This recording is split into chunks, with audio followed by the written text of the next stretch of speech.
Welcome, Rowan. Thank you, Lance. Now, I'm really excited to have you on and have a chat with you because I've seen your work for 3 or 4 years now, I think. Yeah. And I've really watched it grow, and I've got a lot of questions of things over the time, and you've answered a few. So I'm going to ask you some things that we've already spoke about. So I apologise for making you repeat yourself. No problem. So a lot of people I know work like me with the subconscious through hypnotherapy and they try and create as much as they can a realistic environment for people to get that change. And not everybody is a visual imaginator. So with me, people can put me into hypnosis and I'm not imaginary at all of visual sort of things. Auditory, kinesthetic, yes. Visual, it takes me forever to see something in my mind. So I've never really got that full immersion with the hypnosis thing, where VR gets it. And you got that on your own of, well, the subconscious is listening, it's watching, and you worked out how to trick people into healing through VR using a lot of approaches that are very similar to hypnosis, but in a realistic, tangible way that no one can deny. And it's quite amazing the way you've found a way to talk to the subconscious to really help people get over some massive hurdles from what I've seen, experienced from watching some of your clients grow over time in their healing. So I'm really excited about this. Now, do you want to tell us a little bit about what the process is now, and then we're going to go back to where it began? Sure. I'd love to know your standard therapeutic approach now. So I think the approach I'm looking for now is trying to make it as simple as possible. Okay, I think I went through a phase where I was looking, okay, what's the most amount of tech we can throw at it? Being the fact is more is better. And you know, look, honestly, with some people it was and others it wasn't. The point was ultimately trying to find what are the salient triggers that's going to get that person into a state where they really want to engage in healing, where they want to engage in their rehab in a way that's really meaningful, so they're getting as much neural activation and as many new circuits or old circuits firing again that was possible to do in the shortest period of time. Because obviously, I was only seeing them for maybe once, twice, or 3 times a week, and as you look at that at maybe a total of 3 hours, it's not much out of the scale of the hours available in a week.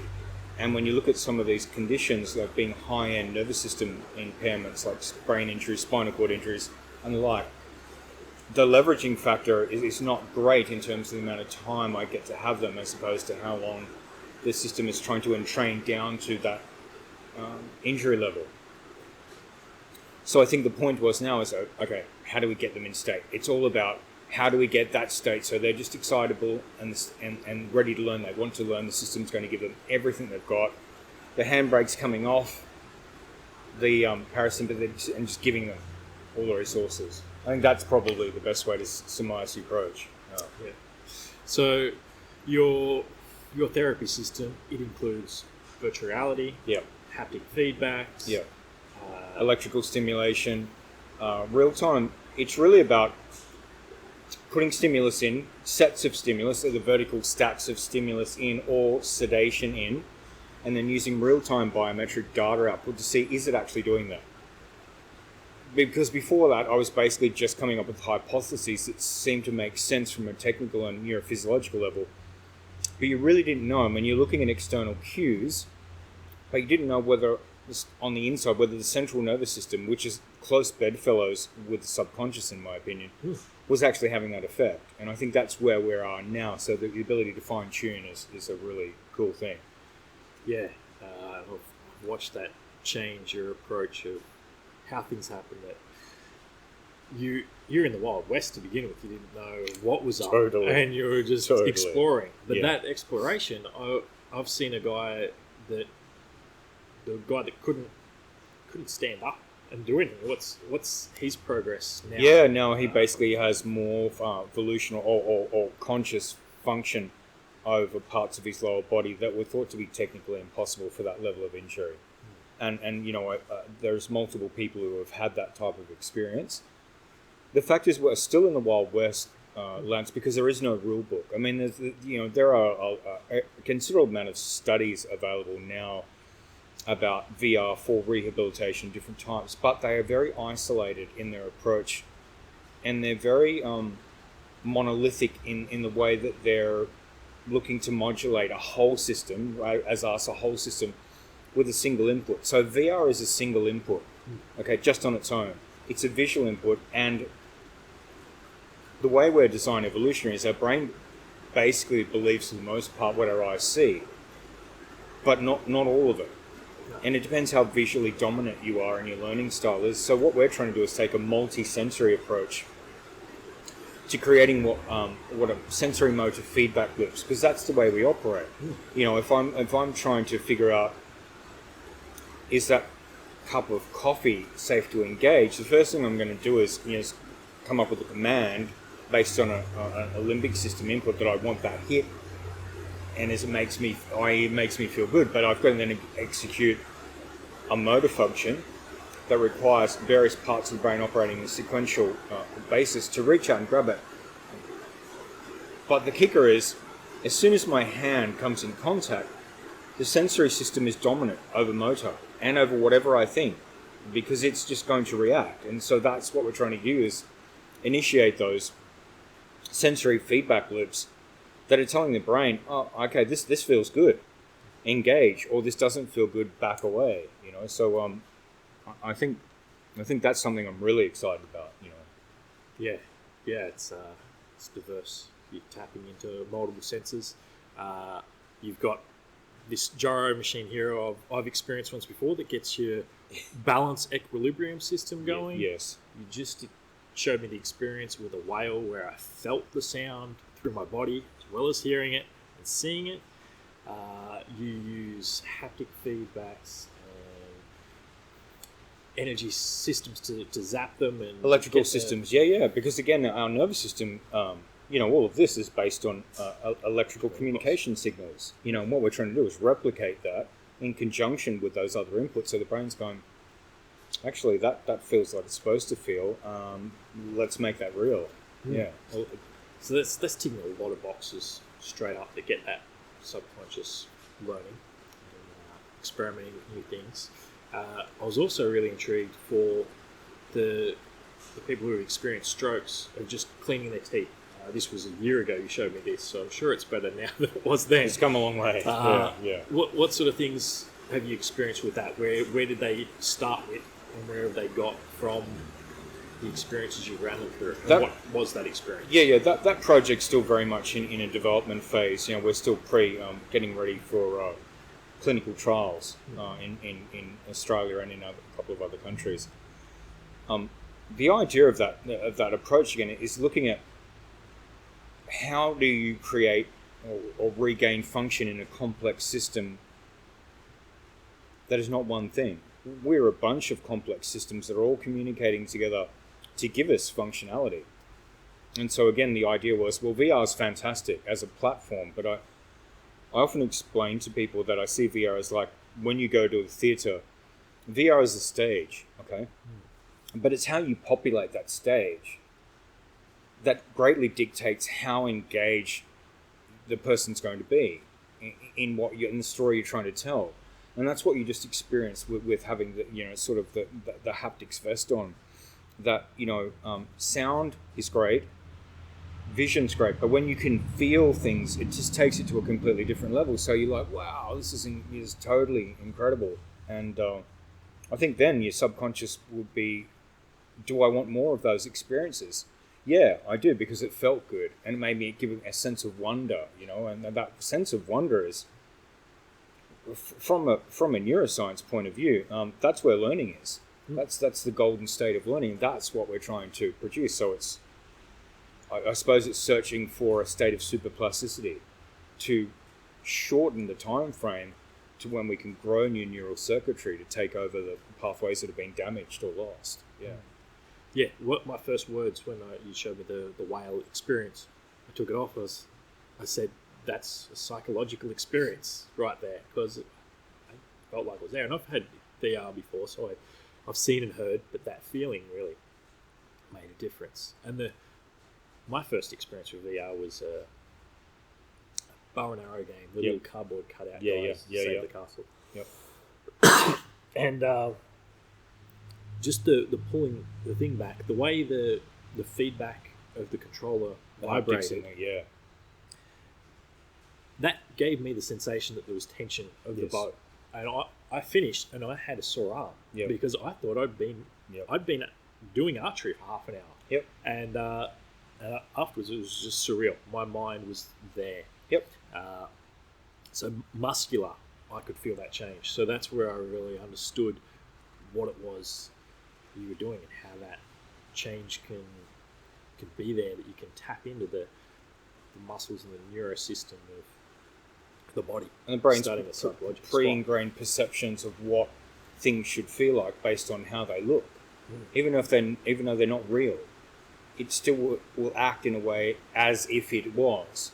And so the more inputs, more sensory inputs you put in, the more the left prefrontal cortex, or the logical part of the brain, is going, yeah, look, I know this is not real, and I go, and then it's like it's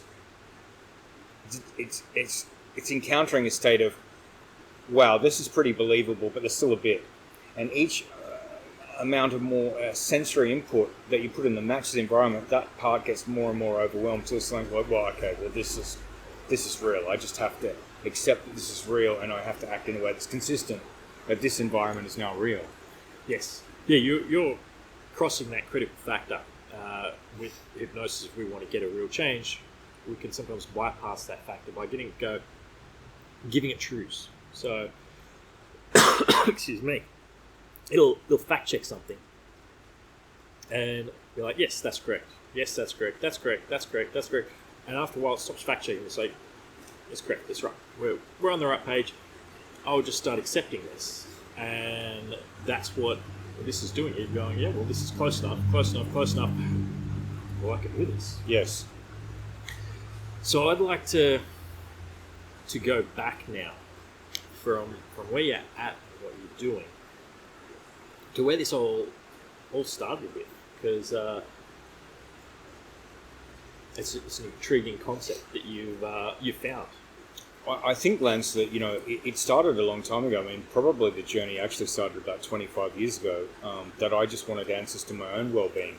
That I was not satisfied with what I found in mainstream, and so it was down to that old Adam that necessity is the mother of all invention. Yes. And if it's not there, well, you either two things: you accept the status quo, or you try and do something about it. And I really just wanted to feel good. I wanted to be one of those people that walk down the street and they're happy. Why are they so happy? How come I don't feel like that? And I didn't find it in the conventional way. So originally it was just problem solving for myself. And I think then I got into, well, how can we enhance? I'm a very kinesthetic person. So movement was all, and then was like, okay, well, what about enhancing movement as a natural place to start going down the rabbit hole?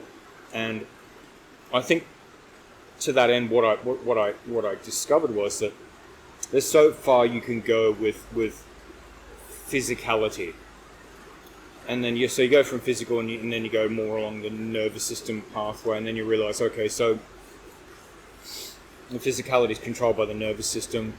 Nervous system's part of the peripheral nervous system is powered by the central nervous system. Central nervous system is the brain and spinal cord, effectively. What are the greatest influences on that? And it will really then, the game change, because the fact is that we're starting to become, at that point, not so much physically dependent anymore, but emotionally dependent. So you can have a person who has, an incredibly high kinesthetic intelligence level, but if their emotional intelligence is not at that same level, i.e. that they're suffering depression or hypertension, you're never going to be able to extrapolate the maximum performance out of that physical system. And that's what started me down the next rabbit hole, thinking, okay, well, so, the answer isn't just purely physical. It's not in better training regimes and, better biochemistry. Those things are important. but they're not everything. So then the issue became, okay, so then this is really more about psychology. And psychology, but then there's two frames of psychology. You have this, traditional dialogue with a left prefrontal cortex, and that's great for some things, but as you would well know, that's really only the tip of the iceberg. The iceberg is below the surface, which is the sub or other conscious, and that's really the thing that has the greatest influence on powering that nervous system, as we can think of as a generator for this physicality. I mean, the obvious examples are, think about when you're the most buoyant, when the most physical capable, and it's not when you're the saddest. No. Even if you have the same training, the same sleep, the same amount of money in your bank account, it's really like it's irrelevant if you're emotionally not functioning. Conversely, if you're feeling fantastic, I mean, you can really do some amazing things physically. So, the point was I just kept going down these rabbit holes, and then, so you have physicality here, neurology here, psychology here, but there's these chasms between them, and I was looking for the bridges, and then running parallel to that, you had what's the way, the alternate versions of those things. So this alternate version of physical, how physicality is trained. Look at Eastern systems of training physicality, and those parallels join and they don't join, but there are bridges across. Same thing with psychology. There's two ways to look at that, and the same thing with energy. If you want to go, you're basically going a continuum that goes, if everything's energy, then it's starting on this physical level as basic, electrical activity, which is very much quantifiable. But then as you start to go up more into the emotional, psychological, emotional, then you start to run out of ways to measure what's going on with that type of energy. You can certainly run EEGs on people, and you can see what's going on with their brain in certain frequencies in certain areas in response to what the stimulus are getting. But that ain't all there is going on. There's a whole bunch more stuff going on there. It doesn't tell you what's going on in the subconscious. You may be able to look at things like heart rate variability and so whether this person is actually in a very coherent state. There's a great smoothness of communication going on between the brain and and other parts of the nervous system. But again, that's not. I don't think that's where it ends. I don't think that's the whole continuum. And I really think that in order to really get people engaged and to maximize their healing, you have to find what's the best way we can engage with the greatest amount of their continuum, if that makes sense. I mean, that's not a very technical way of saying it, but it's been 10 years solid now of working with people who we define as medical orphans. So they've had trauma, large-scale trauma happen to them, and they've been down, tried everything, and they left in a place where they still did not want to accept what they told they should accept. And it was always trying to find, what makes this person tick? Once I find what makes them tick, then we can assemble all this technology and these stimulants or sedating inputs to best tailor their perception of engaging in this rehabilitation construct. Does that make sense? Yeah, it does. I remembered seeing a fairly tattered version of the Brain That Changes Itself on your shelves before, and so I could see different influences that might have sparked off ideas over time. What was the first thing that made you think of trying VR for? It was hypnosis. It was hypnosis. Yep. It was hypnosis because there is subconsciously, as you well know, that that's 80% of all of our repetitive behaviors are. It's like that's your life, and if you know that, then you've got choice. If you don't know that, that's a shame. But if you don't even know you don't know that, then really you're lost. Yes. And so it was basically trying to introduce these concepts to people and saying, this is what's actually going on. These are the reasons why you keep creating these patterns. And if you know it, you have choice and you're responsible. If you didn't even know you didn't know, then you're not responsible, in my opinion. But now you do. Now it's time to make choices. So what do you want to do? Here's your options. What do you want to do with it? And I think, again, with looking at hypnosis, the fact that you could some people respond obviously very well, but others don't. But the fact is, the subconscious is where it's at. So I was thinking, okay, how do we get more of those people? Well, VR is basically a trick. It's a visual hallucination. And because that part of the brain, though, those occipital lobes are a massive part of brain infrastructure. If you convince them, then you can get a lot more of those people, and that's exactly what I found. And so it was serendipitous that it actually worked. I mean, I was trying to find how to do that for a long time. And then I started to hear about VR, and it was years and years. The experiments went back to the 70s. But it was only, 3 years ago or something? 3 years ago that the first commercially reliable systems were actually out. And I was waiting for like 2 years to get it because I had all these hypotheses about what I wanted to do with it and what I thought I could join with it to get deeper levels of immersivity. I just remember the first time I tried it. And I think I did the whaling catch, and I thought, my God, this is exactly, I am embodied in this experience. And you see that quite classically when you see people, highly intelligent people, they know that they're going to be using some technology and hardware, and you put them into an experience like that whale, and they can't help it. Yeah. And when, that they want to reach out and grab, and you just watch them, and you can see that the subconscious is engaged in that environment. Therefore, it is acting as if it's real. And specifically when you see, watch the end of it, and you see the tail come down, and they're like, whoa! Yes. But if you were to have a dialogue with them at the same time through the headset and go, you understand that this is just graphics, right? And it's not real. It wouldn't make any difference. It wouldn't make any difference, No. One of the other first things I did was there was a Star Wars encounter where you're on a speeder and you going along and zooming around, but then all of a sudden there's this bit where you just go down this big dip. And my guts did the thing of when you're driving down a big hill really fast. I was standing in my mate's lounge room. But I felt it. And I knew it was happening. And I said to myself, I'm in Aiden's lounge room. My gut still kept going because my subconscious was, I'm here. I'm on this bike. Your subconscious told your vestibular system this is really happening to you, and it made it real. And that is the secret sauce that we're working on. And I'm surrounded by things that I know are fictional. Star Wars is not real. And I've known that my whole life. But it's there. It embodies in it. So there's not much you need to do to trick that healing to start.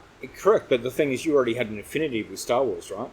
I did, yes. Yeah, so that your subconscious already has a positive affinity with it. So it's going to let you have maximum accessibility to that experience. Whereas if it was something that you hated, the effect may not have been enough to actually get your vestibular system to trigger that gut-dropping feeling. And that's what I'm particularly interested in, is that matching the pre-existing subconscious bias to the stimulus. Yeah, well, actually, you're right. I watched a video of this guy in a mall in America. That's why I'm using the term mall. And they've got a VR thing set up there, and they put him on a roller coaster ride. And he's freaking out. Because he's obviously got a fear of roller coasters and heights or whatever. But he was screaming and flipping out. So he obviously didn't have that positive affinity, but his mind is still going, no, you're here, you're doing it. And then again, the visual input triggered that HPA access. His amygdala went just fucking fight, flight to the max level. We're in a high trauma. So if you would have taken salivary cortisol, you would have seen exactly the same level of response in his blood, in his cortisol, serum cortisol as if he was really on a roller coaster. I would have loved to have seen those results or his heart feedback. I guarantee you it would have matched. Mm. Because there's this whole thing about spontaneous healing. I think this is the mechanisms. It's basically you have to create a set of variables that the conscious and the subconscious mind accept as being congruent. Well, if they both accept it's congruent, then okay, then it's real. Yeah. Yeah. Have you experimented with placebos with this? Not broadly. I'll give you one more experience. So going back to what we just said on the how it can create either positive or negative. I had a person once who basically first time, and we go to great lengths to talk to people about these subconscious bias, about fears, and about likes and dislikes, and extensive questioning.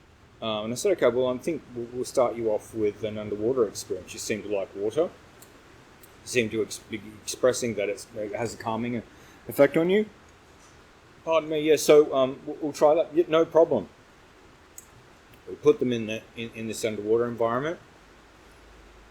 Within a minute, they were on the ground in trauma. On the ground in trauma. And I was thinking, well, we went through the checklist. We checked this from multiple angles, and they were traumatized. We had to get them off the ground. And when we questioned them, they first said, "Oh, well, I don't know," and then sat down and just as they calmed, spoke with them more. And what came up was they had consciously forgotten this, but as a child, their brother had held them underwater, and it took them back. Yeah. And so it fired that old trauma pattern, which again it activated the HPA axis, the amygdala went on, and bang. And so that was a complete, the parasympathetic brakes gone all the way up to shut down everything, bang, on the ground. Wow. So yeah, you're getting reactions when it. So it's positive or negative, and this is why it's so important to match it. Mm. And that's what all this, like thousands of hours in VR have shown me, that it's the non-physical elements that are the secret sauce in getting the tech to work magically. Yeah. And because you've been working with this for a while now, Yeah. you've noticed that tech change of software and hardware. Yeah. A bit. Can you talk about how much change you've seen in that scene? I think what's happening is it's interesting, being this age, and I'm so I'm pre-computers. When mobile tech's the best parallel. When mobile phones first came out, I was a hydraulics fitter and field service person many lifetimes ago, and we had to go out onto factories, big production lines, and servicing and repairing the materials handling equipment. It was not just a brick. It was like the battery was about that by that, had a handle on top of it. You walked around like this. You had to make a phone call. Yes. It was actually exciting at times. You're like, I think I need to check this part number. Beep, beep, beep. It was like $4.95 a minute for standard calls, right? And the trick then was, this hardware is amazing. This hardware allows me to communicate in an instant where I previously couldn't. But if you now fast forward, it's not that trick. It's this thing is a computer. What software can I run on this thing?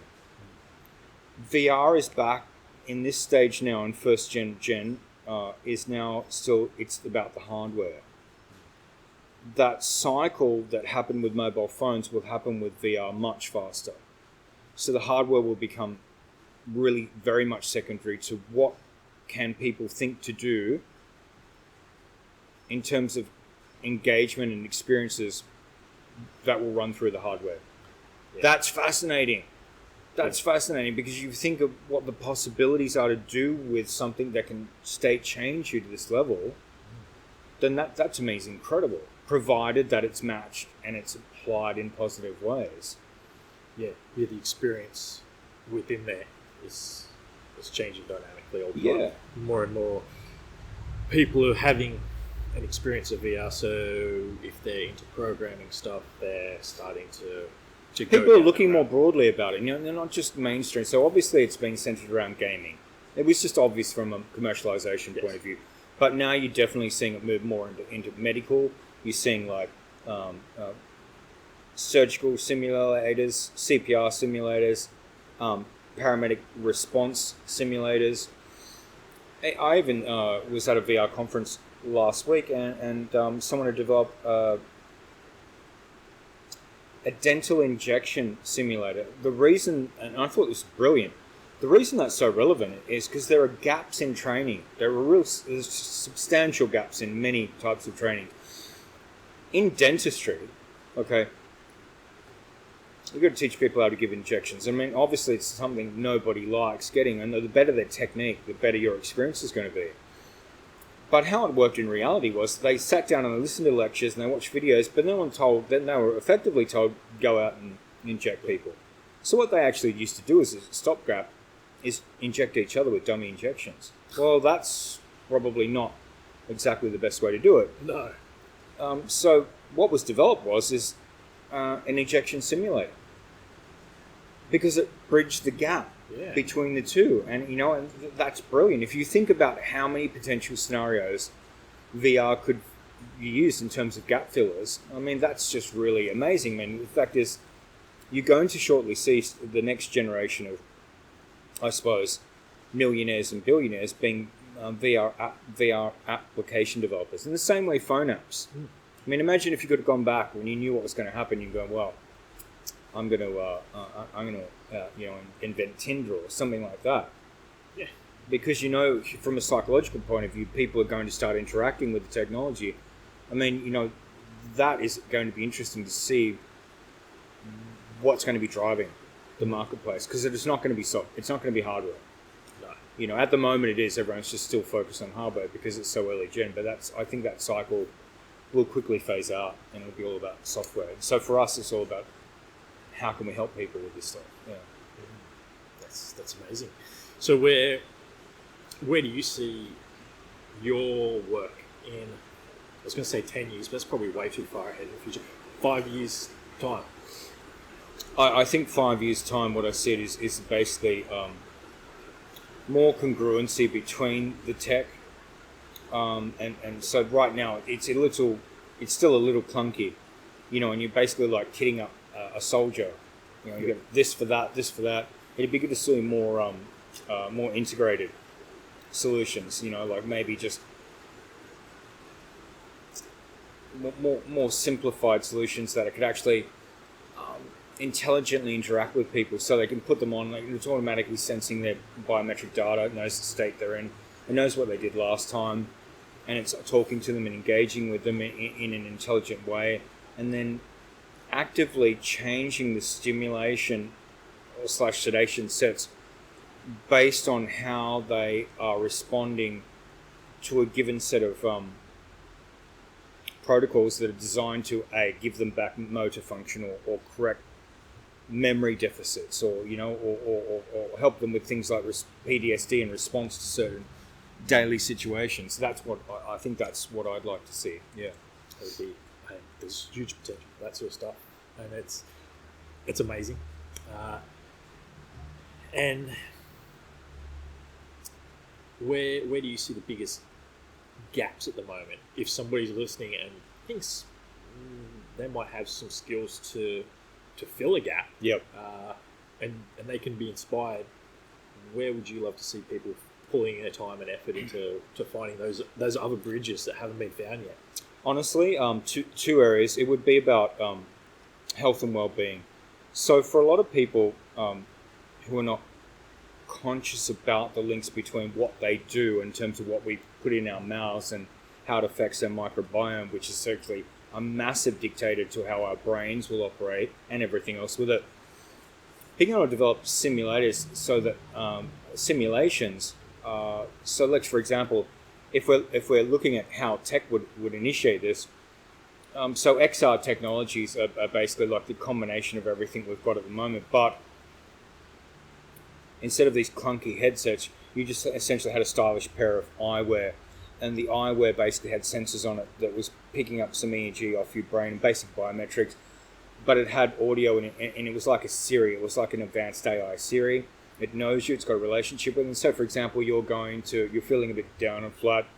You go to the fridge. You're going for an emotional hit, and it automatically says to you, "Hey, look, I understand that you've had a hard day, but do you realize that by making that choice, this is doing this to your body, and it's showing you actually what's happening and showing how it's altering the gut microflora and how that's changing what's happening in your brain and leading you to feel, and look, with imagery showing you this is what this leads to. But if you make this choice, and putting nourishing food in, it's going to regenerate you up and it's going to reward you for that. That would be one. And because that, again, if that's doing it to you all the time, just like hypnosis, it'll start to change your patterns because it's visceral. It's very easy to look in the fridge and go, yeah, I deserve that, because you're writing off the negative consequences on what you believe you deserve.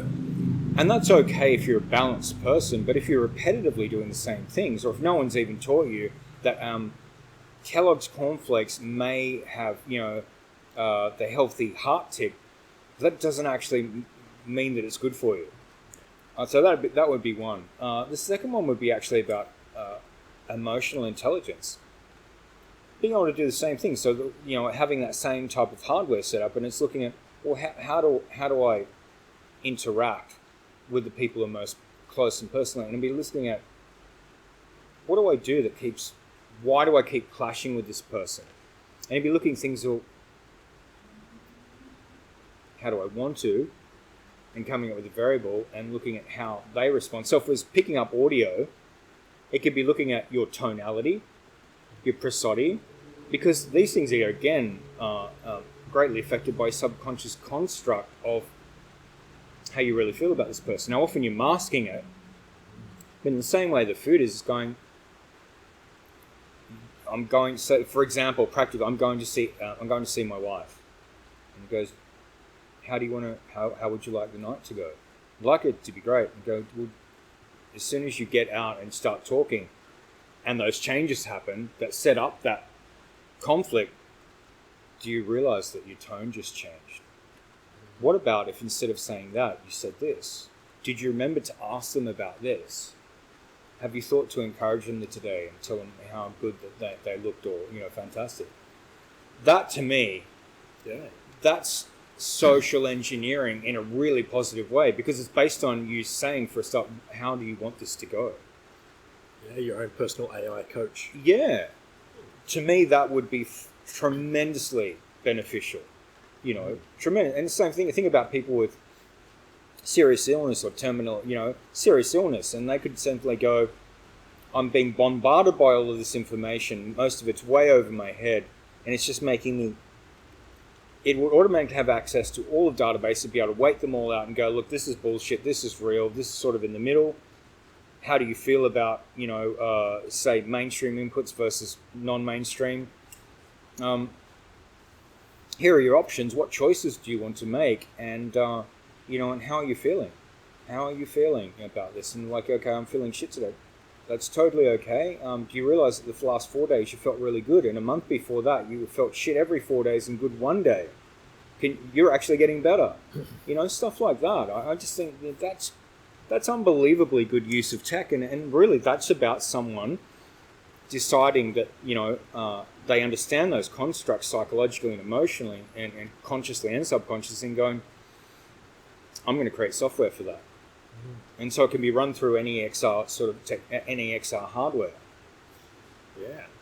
There was one environment I was put into at a mate's house once, and I could only call it a psychological experiment. Yeah. And I remember telling you about it afterwards, but you just go in, it puts you in a scenario. It's mostly cartoonish and stuff, but you've got a choice, A or B. Yep. You do it. Then it gives you another choice, A or B. Yep. And depending on what your choice is, it takes you down. Well, and I did something silly to begin with, and it just kept showing me darker and darker paths. And I'd had a couple of drinks, so I was like, well, let's explore this. And it got pretty disturbing pretty quick. Yeah. And I was like, well, I want out of this.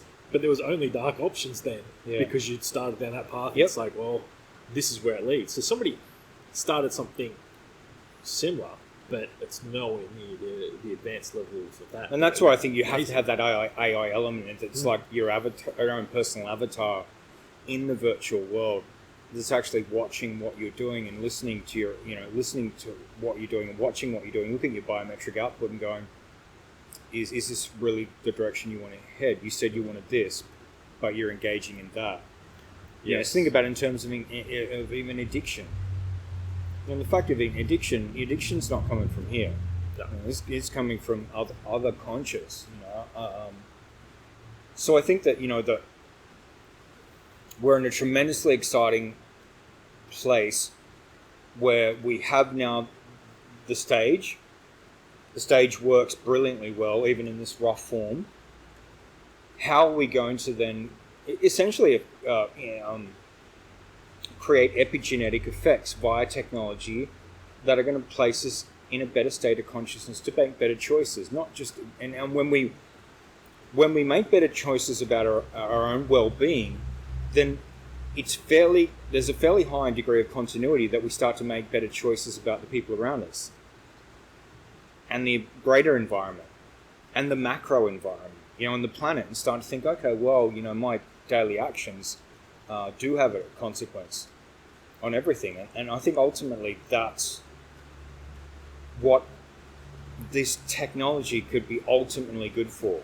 I mean, I don't know whether, it's not something that I think that I see being immediately accessible in a clinical setting, but I've no doubt it's plausible from the experiences that I've had. I've no doubt it's plausible to achieve, yeah. I actually heard of a VR experience not long ago. I can't even remember who told me. I'm hoping it wasn't you and I'm telling you your story. But it was a therapy thing where they took a photo of the guy and they were able to map it quickly to a basic model. Yes, an avatar. Yeah. And so he went in and it was a therapy room sitting, and he sat and he talked to this therapist about his issues. Yes. And it was recording what was going on. Yep. And then they took him out and he went to the waiting room again, I think, and then he went back in, and the therapist this time was him. And it was replaying the audio of him talking about issues he had with his wife, I think, at the time. Yep. And straight away he's given advice and feedback to this avatar of himself, and he found his answer. Absolutely, bingo. And that's another fantastic experience, example of what you can do with these texts, because obviously by intelligent listening, it's much easier to come up with intelligent answers.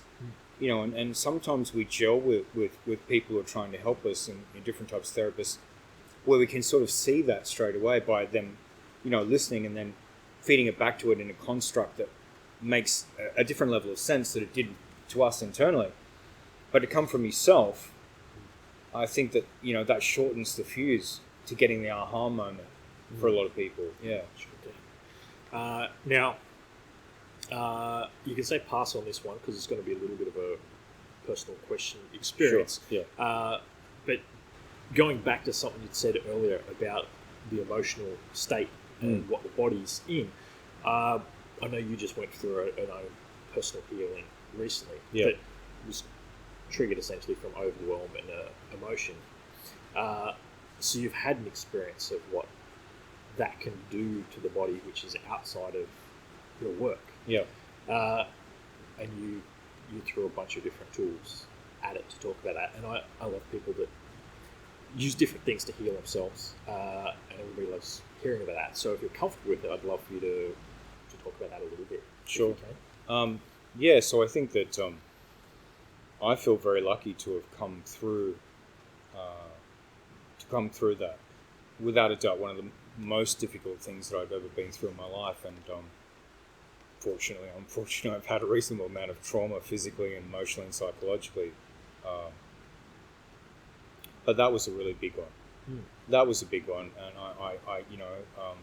I had a type of a stroke, and so physically it really damaged me a lot, and I lived through my physicality, and I really, for a time there, felt like I lost all of it.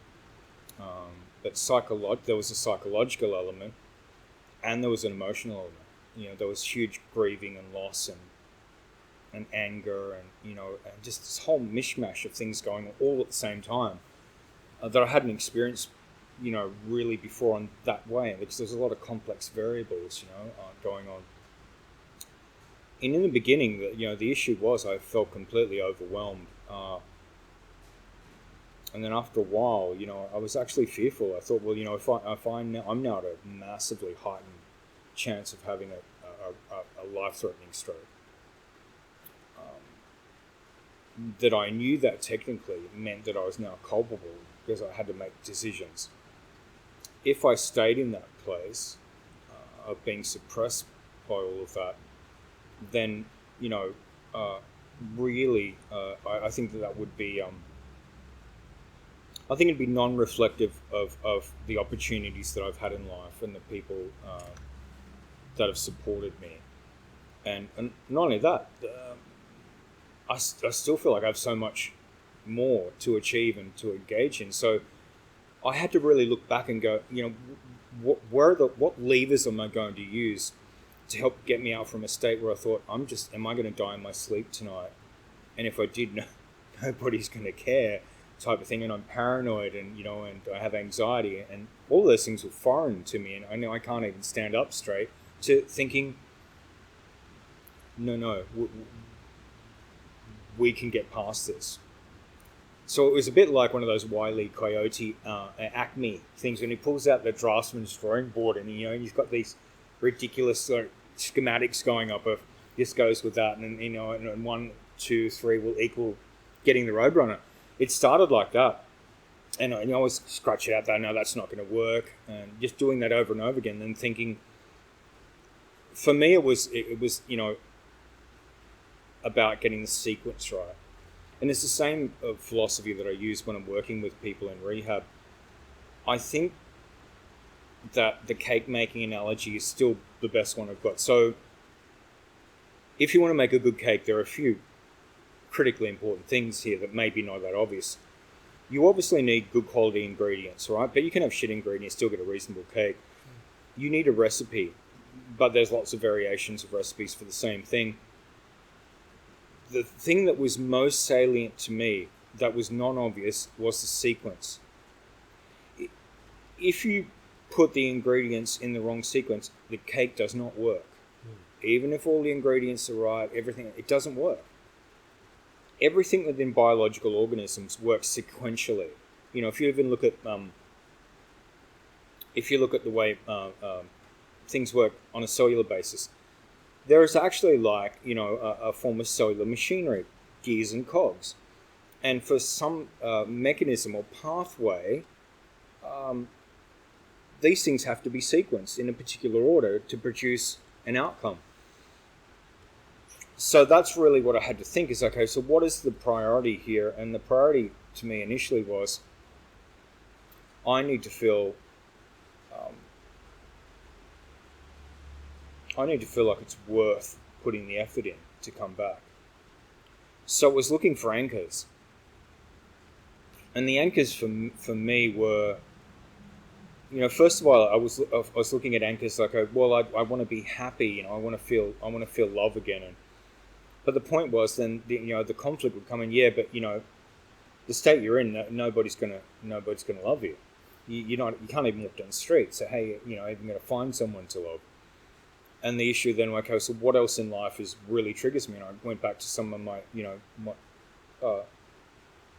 projects that I've been working on for like 30 years, and thought, now what if that was real? What if within a short period of time that was actually real? I was like, yeah, all right. Yeah, let's start with that. So it was really like throwing a big line out and trying to hook it, and then just starting to pull her in. And then the closer it pulled in, the more I could see it. And that was starting to give me some baseline energy.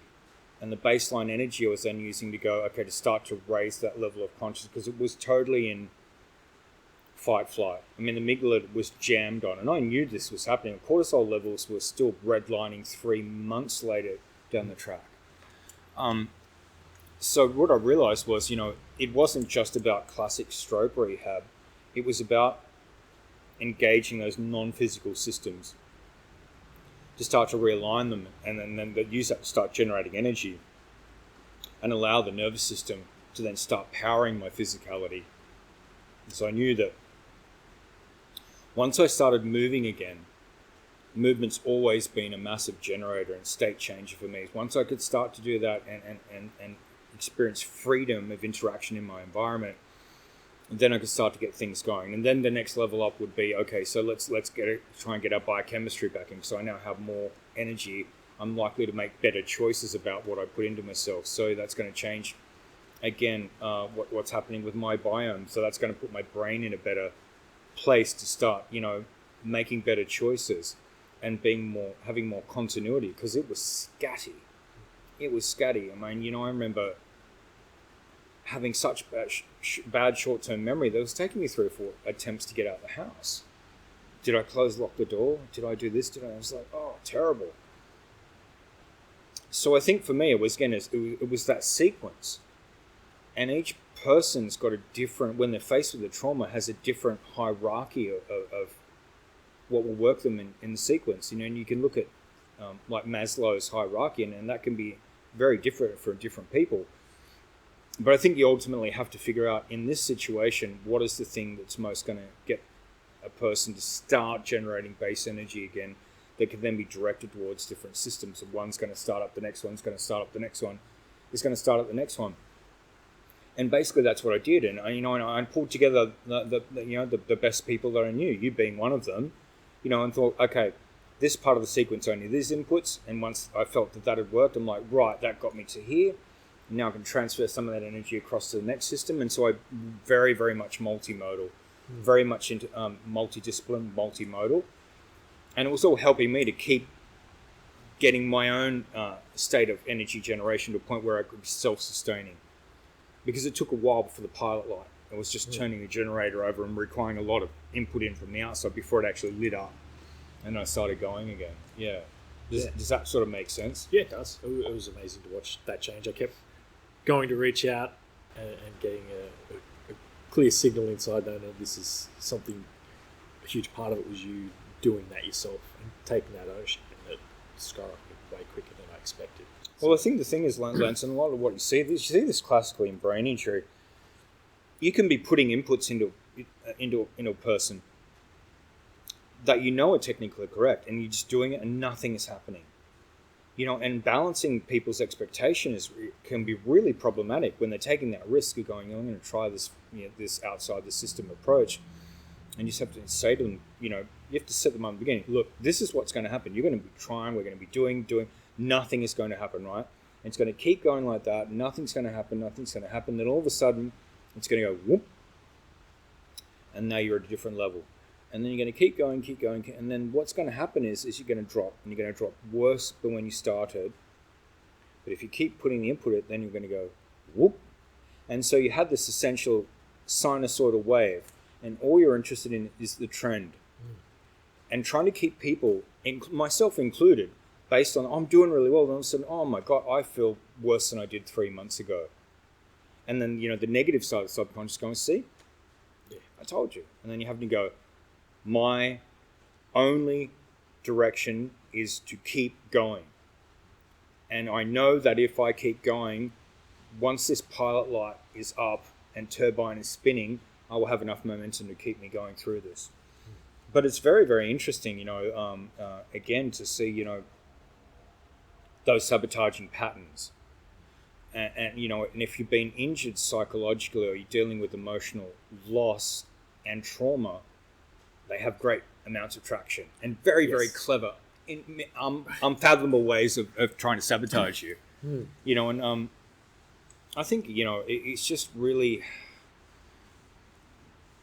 having things in your life that really juice you and never fail are a really good thing. For a lot of people, that's religion. For some people, it's their families, but having something that really juices you in times of trauma, I think, can be a great bedrock to pull on. Oh, it can be. Yes, for sure. Now, I haven't really spoke to you about this before, so I'm not sure of your views on this. I've got a feeling I can guess. But I'm a big believer in meditation to get you to different spots. Yep. did you do much with meditation during this phase or at other phases of your life to get to where you are? Absolutely. I stumbled across TM in my early teen years, and that was a game changer. That was a game changer for a kid who massively struggled with processing and sensory issues.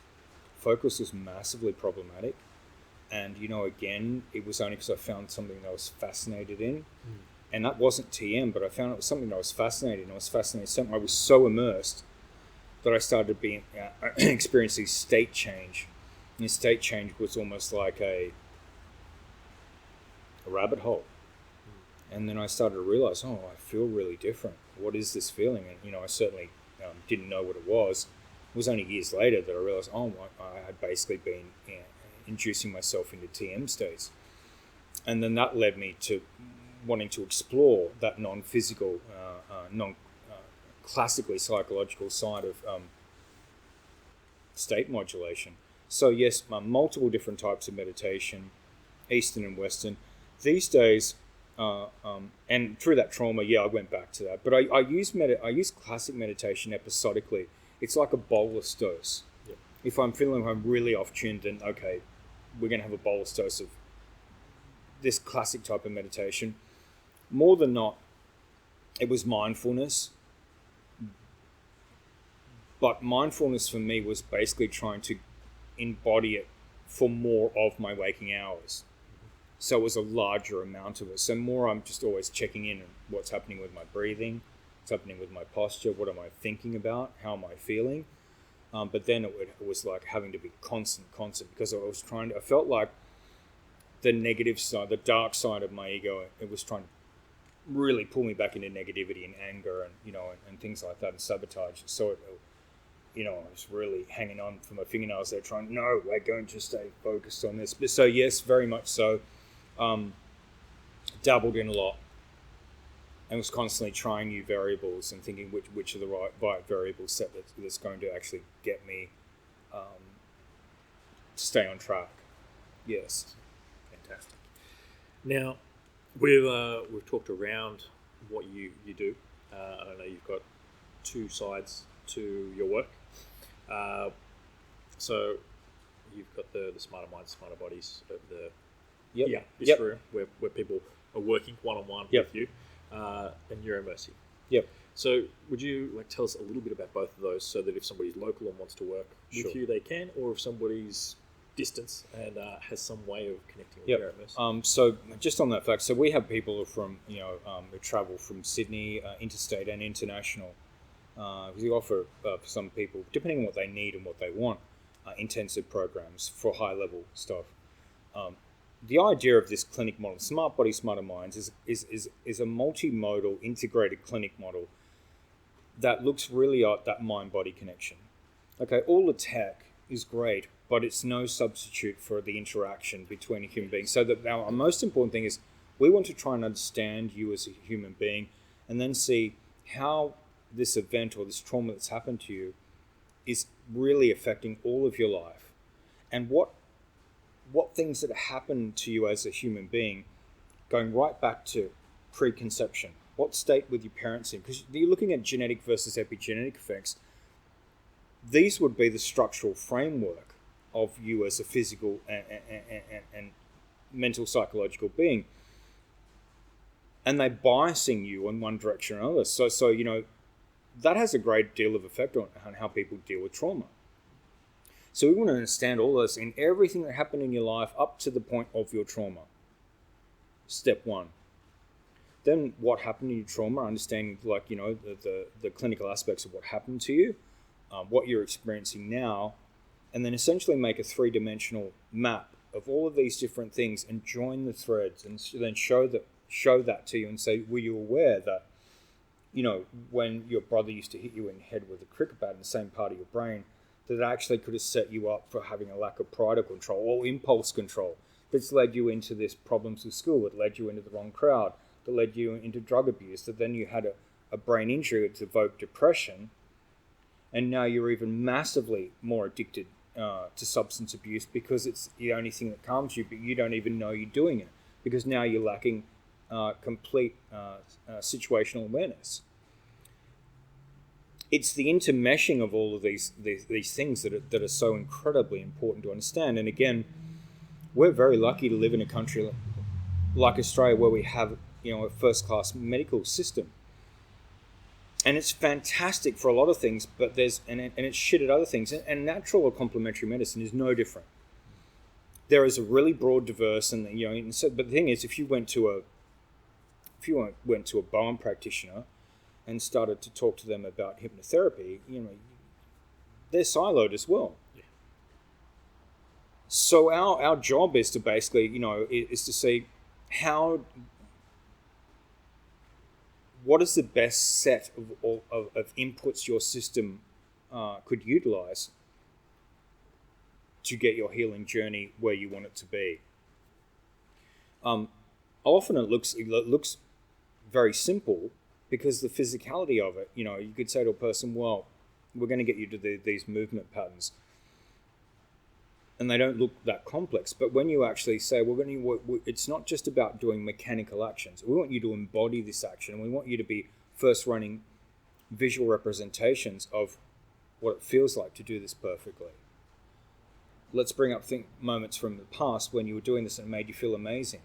So we want to teach people how to embody different ways of moving that evoke state change, so that every time they do this, and you're just going 21, 22, 467, and there's no, it's just an unconnected motor action to being embodied in movement. And so then if we're this is where the technology and the VR comes in. If we're then using that in a gamified way, then effectively the person's rehabbing themselves and they're reprogramming themselves in respect of, it actually feels good to expend energy. Yes. On doing so. That is a good feeling. So next time someone says to them, how about, it's a beautiful sunny day, do you want to go for a walk? And then they're conscious for the subconscious, where before it's going, I'd rather sit here and do gaming because I get a better hit out of that. Well, we've seen that can be turned around. It's like, oh no, that's a good hit. Yeah, because that's what it comes down to. I'm going to get a better hit out of going for a walk with you out in the sunshine than I am going to be here stuck in the house gaming. Excellent. And the neuromersiv side of things? Neuromersiv side. So that project and that business directly sprung from work here, and that was greatly based upon. Unfortunately, I'm too empathetic probably to be a really good practitioner over long term. I get really affected by what I see. One of the really large gaps in physical rehabilitation is upper limb. So many people have strokes, and unfortunately more people are stroking out, and they're stroking out at younger ages, unfortunately. Classically, in neurology, essentially this is still being told to a lot of people that if you don't have the function of this back in a year, it's not coming back.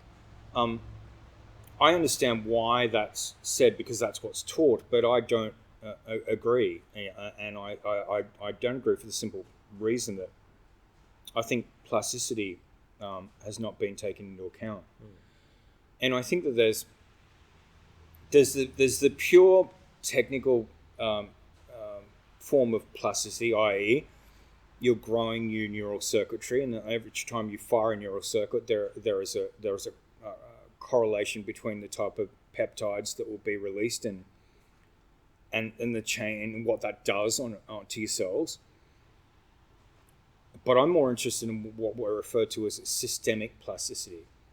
So systemic plasticity to me means it's affecting all three intelligences. So basically, there is IQ. Everyone knows IQ. There's EQ, and there's PQ. PQ is physical intelligence. The most important one is EQ, emotional intelligence. We want to design and teach people how to modulate the ratio of those intelligences, because that's what's going to give you basically how it feels to be in your skin. Yeah, for sure. And so that's effectively what we're trying to do here, is raise the balances of the IQ, PQ, EQ, PQ ratio within each person, and say to them, look, you realize these things are all now in your control, that you know about them. It's up to you what you do with them. Yeah. Fantastic. Now, if people want to get in contact with you for either one of those sort of focuses of approach, where do they do that? So basically, a website, which is Smart Body, Smarter Minds. Facebook. Look, the clinic manager's watching social media better than I am, but we will get. I'm not a big one for social media myself, but it's a great way to disseminate good information. I love that about it. Probably, yeah, they're the best. They're the best too. Okay. Look, I think that I didn't really tell you about Neuromersiv. Anyway, a quick story. The thing that made me really react to that is I'm really vengeful by nature, and once something annoys me at a certain point, a trigger gets hit on. That's it. I'm taking revenge now, and I saw so many people with this upper limb dysfunction, and it's really a life changer. There was this young mum that came in, and she was beautiful, beautiful human being, great smile, and she was saying to me, I just would love to be able to pick my kids up again. And I'd seen a few people, and I was like, that's it. Yeah. And now it's revenge time now. So that was about 3 or 4 years ago. And once that trigger is hit, I just went to research. I looked at everything that was available on all approaches, and looking at all the neurological and the psychological, everything I could get my hands on. And then I thought, okay, right, this is the state of the nation, and this is why at this point in time. But effectively, nothing had really changed in 30 years in that. And I said, no way, that's not acceptable. So I thought, okay, now we have VR. Let's look at how we can use VR in conjunction with some other sets of stimulus to actually send signals to the brain that are actually going to induce states of superplasticity to grow neural circuitry to potentially bring back motor function to people who had been written off. And that was more than enough emotional juice to make. So, I was very lucky to serendipitously I met up with two co-founders in Sydney. We formed Neuromersiv, which is based in the Sydney Technology Park. That's been a rocket ship ride. We've been, different countries. Everyone's very excited about that because it's essentially something that it's a solution in a box. One of the big things it's good for is there's a golden window with strokes, okay? And often that golden window is never really leveraged because the person has to go through an acute phase of care, making sure that they're stable, and then they'll hold an assessment. But it's not until quite some time later they actually get to physical therapy. Whereas this is a soft wearable system and VR that once a person is actually just physiologically stable, they can start firing up that circuit straight away in a really engaging way that's meaningful to them, and then rewarded for doing it. So it's very gamified. And look, we're tremendously exciting about the potential of that to solve that particular issue. And then who knows what else the tech can do, but an amazing ride. Yeah, amazing ride. So the two are very symbiotically linked. This is sort of like the laboratory. Yes. where ideas are born from real experience with real people. Yeah. I think it's amazing. I'm really excited to see where it's going to go. I've been excited to see where it's been going. So I know it's going to reach some great places. So I'm hoping with this that somebody out there connects that has got some ideas or got some tools that they can share and get involved, because it's got to grow. Well, we're always open to collaboration. I honestly think that there are so many clever minds and creative minds out there, and people who want to contribute. That it's this combination of building communities to make things happen. That's tremendously exciting. Yeah. Yes. So thanks for coming on. Thank you. Excited to see where it all goes. Yeah. Excellent. Thanks, Lance.